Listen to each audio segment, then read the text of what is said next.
ഇത് കണ്ടോ, കുറേ ചക്കകൾ പഴുത്തതൊന്നിച്ച് എടുത്ത് വെച്ചിരുന്നതാണ് സൈമിയുടെ മമ്മി ഞങ്ങളെ ഇംഗ്ലണ്ടിൽ നിന്ന് വരുമ്പോഴത്തേക്ക് ഞങ്ങൾക്ക് കഴിക്കാൻ വേണ്ടി.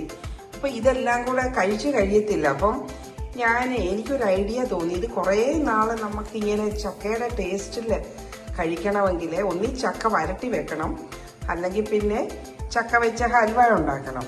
അപ്പോൾ ഇത് ഹൽവ ഉണ്ടാക്കാൻ വേണ്ടി പോവാണ്. അപ്പോൾ അതിനു വേണ്ടി ഒരു 4 കിലോ ചക്കയോളമുണ്ട്. ബാക്കി ഇൻഗ്രീഡിയൻസ് എന്തൊക്കെയാണെന്ന് കാണിച്ചു തരാം. ചക്കയെല്ലാം ആദ്യം ഒന്ന് അരച്ചെടുക്കണം മിക്സിയുടെ ജാറിൽ. അപ്പോൾ അത് ചെറുതായിട്ടൊന്ന് അരിഞ്ഞ് കിട്ടിയാൽ മതിയേ, അല്ല ഭയങ്കരമായിട്ട് അരയുന്നു. അരിഞ്ഞ ജില്ലയിൽ കുഴപ്പമില്ല.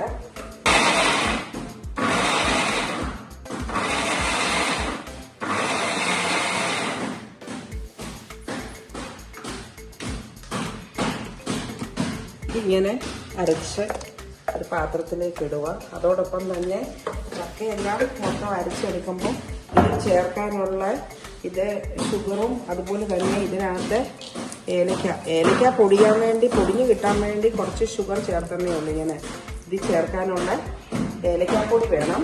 ആ ഏലക്കാപ്പൊടിക്കകത്ത് കുറച്ച് ഷുഗറും ഇട്ട് ഒന്ന് പൊടിച്ചെടുക്കട്ടെ.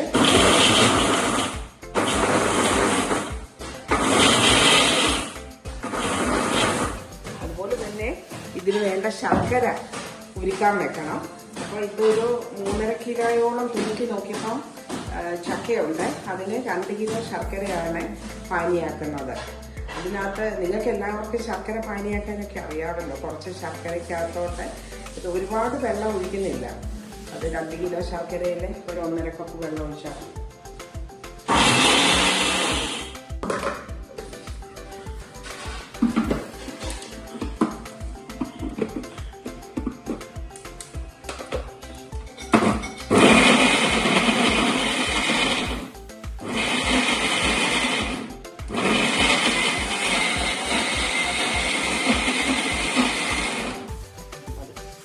ശർക്കര പാനി ആയിട്ടുണ്ട്. ഇനി ഇത് അടുപ്പിൽ നിന്നും മാറ്റി വെക്കാം. ഇതിനകത്ത് എന്തെങ്കിലും കരടൊക്കെ ഉണ്ടെങ്കിൽ അതൊന്ന് അടിയട്ടെ.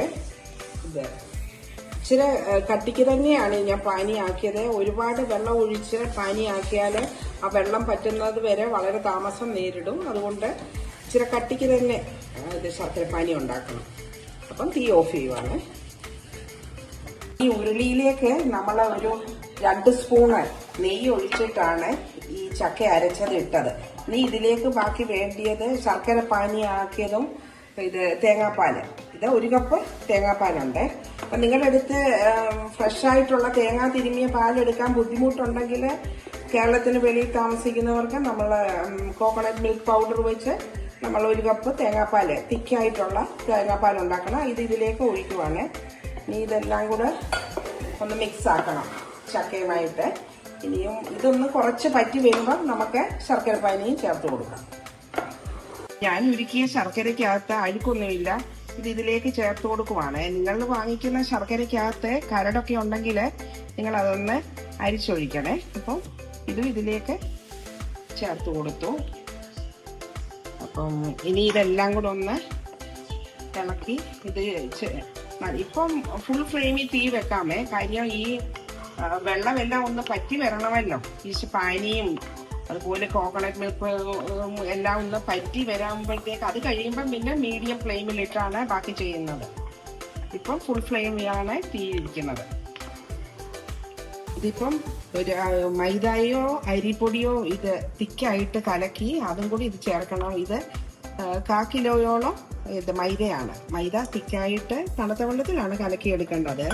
അതും കൂടെ കലക്കിയെടുത്തിട്ട് ഈ ചക്കയിലേക്ക് ചേർക്കണം. ചക്ക അടുപ്പയിലിരുന്ന് അതും ഇളക്കിക്കൊണ്ടിരിക്കുവാണ്. അപ്പം ഈ മൈദയും കലക്കിയെടുക്കുവാണ് അതിലേക്ക് ചേർക്കാൻ വേണ്ടി.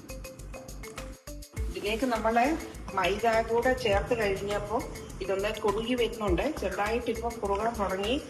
ഇപ്പം നമ്മൾ ഇനിയും തീയെ ഒരു മീഡിയം ഫ്ലെയിമിൽ ഇട്ടാൽ മതി. ഇട്ടുകൊണ്ട് ഇതിപ്പോൾ ഗ്യാസ് അടുപ്പിലായതുകൊണ്ട് ടൈം എടുക്കും. ഇത് വിറകടുപ്പിലാണെങ്കിൽ കുറെ കൂടെ വേഗമാവുമേ. ഇനി ഈ വെള്ളം എല്ലാം പറ്റി ഒന്ന് വരണമല്ലോ. എന്നാലും ഇപ്പം ഇത് കുറുകാൻ തുടങ്ങിയിട്ടുണ്ട്. അപ്പം ഇടയ്ക്കിടയ്ക്ക് ഓരോ സ്പൂണ് നെയ്യ് ഇടയ്ക്ക് ചേർത്ത് കൊടുക്കുന്നുണ്ട്.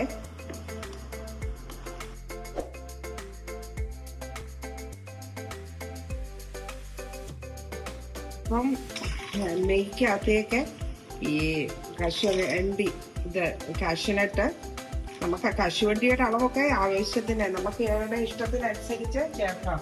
ഇതൊന്ന് ചെറുതായിട്ടൊന്ന് മൂപ്പിച്ച് ചേർക്കാമേ. എനിക്ക് ഇതിലേക്ക് ഹലുവ കഴിക്കുമ്പോൾ ഇടയ്ക്ക് ഇത് റൈസിൻസും ഈ കാഷ്യൂനട്ടൊക്കെ കടിക്കുന്നത് നല്ല ഇഷ്ടമാണ്. ചക്കയ്ക്കകത്ത് ഒരുപാട് വേണ്ട സാധാ ഹലുവയെ പോലെ, എന്നാലും കുറച്ച് ഇത് ഒന്ന് മൂപ്പിച്ച് കുറച്ച് റൈസിൻസും കൂടെ ഒന്ന് ചേർത്ത് കൊടുക്കും.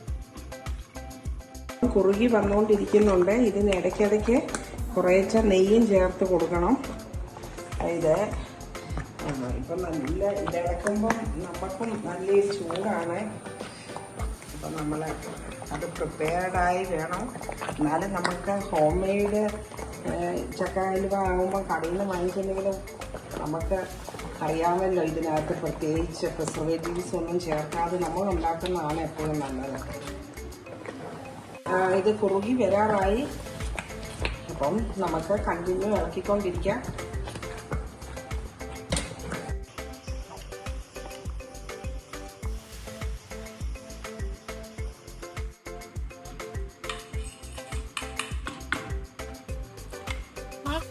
ഏകദേശം ഇത് ഹലുവയുടെ പരുവത്തിലാകാറായി. ഇനി പക്ഷേ ഇതിങ്ങനെ നമ്മള് ചട്ടുകത്തെ കറക്കുമ്പോൾ ഇത് വട്ടം കറങ്ങണം. അതിനുവേണ്ടി ഇപ്പൊ ഇച്ചിരി പിടുത്തം കൊണ്ട് ഇളക്കാന്, അതിനുവേണ്ടി കുറച്ച് ഗീയൂടെ ഇടയ്ക്കിടയ്ക്ക് ഓരോ സ്പൂൺ വെച്ച് ഗീ ഇത് ഒഴിച്ചു കൊടുക്കുന്ന അനുസരിച്ച് നമുക്ക് ഇളക്കാനും എളുപ്പമാവും. അതുപോലെ തന്നെ ഇതിന്റെ ടേസ്റ്റും കൂടുവേ.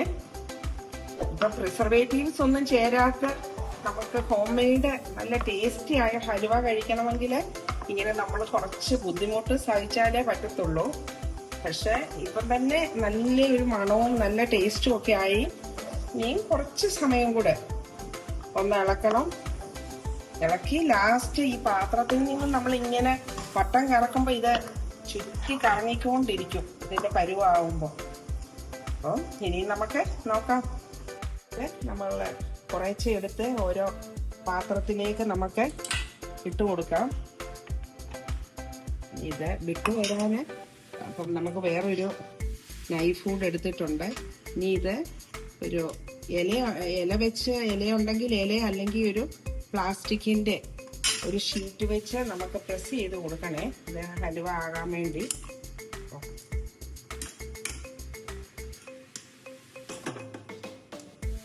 എത്രമാത്രം കട്ടി വേണമെന്നുള്ളത് അവരോട് ഇഷ്ടമനുസരിച്ചാണ്. നമ്മളെ ഒരുപാട് കട്ടി വേണ്ടായല്ലോ, അപ്പം അതൊരു മിതമായ ഇത് മതി.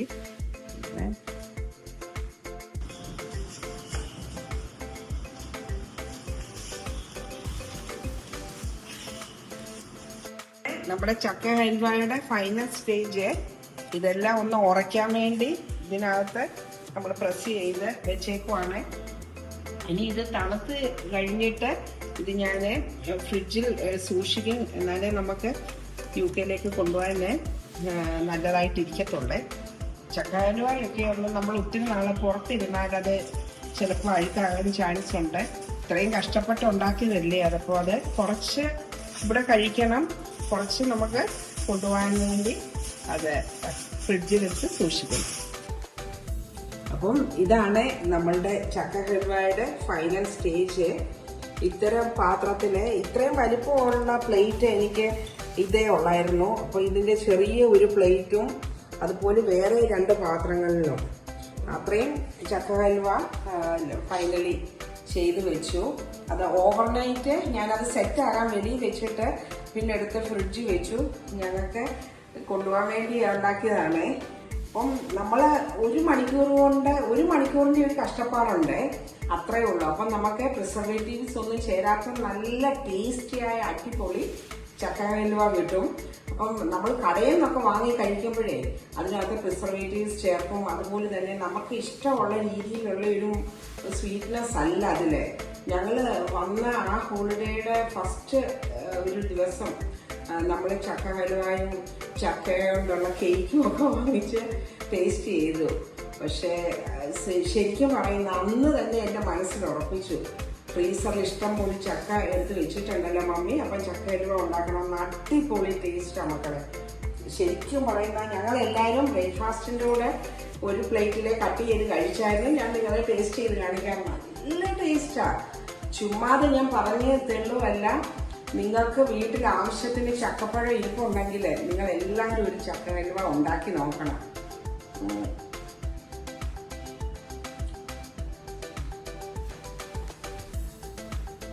അത് ഒന്നൊന്നര ഒരു ടേസ്റ്റാണ്. ആ ഏലക്കായൊക്കെ ചേർത്തതിൻ്റെയൊക്കെ ആ ഒരു ഫ്ലേവറും, അത് നമുക്ക് ഇഷ്ടമുള്ള നെയ്യൊക്കെ നമുക്ക് ആവശ്യത്തിന് ചേർക്കാമല്ലോ നമ്മൾ ഉണ്ടാക്കുമ്പോൾ. അപ്പം നിങ്ങൾക്ക് എല്ലാവർക്കും ഈ റെസിപ്പി ഇഷ്ടമായെന്ന് വിചാരിക്കുന്നു. വീണ്ടും അടിപൊളി ഒരു റെസിപ്പിയുമായിട്ട് ഉടനെ കാണാം. അതുവരേക്കും എല്ലാവർക്കും bye. Thank you all. By.